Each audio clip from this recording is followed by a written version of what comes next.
இன்றைக்கி நைட்டு டின்னருக்கு பிசிபிளாபாத் தான் ரெடி பண்ணலாம் சொல்லிட்டு ப்ராசஸிங்லாம் ஸ்டார்ட் பண்ணியாச்சு. ஸ்டார்ட் பண்ணதெல்லாம் நான் ஒழுங்காக தான் பண்ணேன். பட் அளவு தான் கொஞ்சம் சொதப்பிட்டேன்.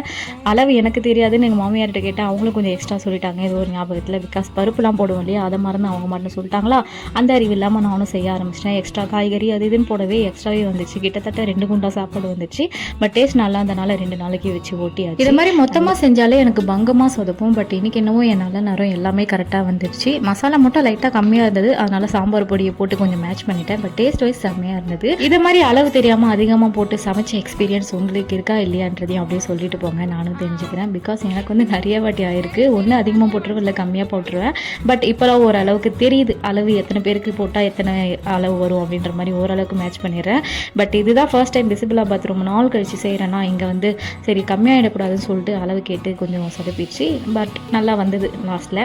இந்த வீடியோ உங்களுக்கு பிடிச்சிருந்தா லைக் பண்ணிட்டு போங்க. டாட்டா.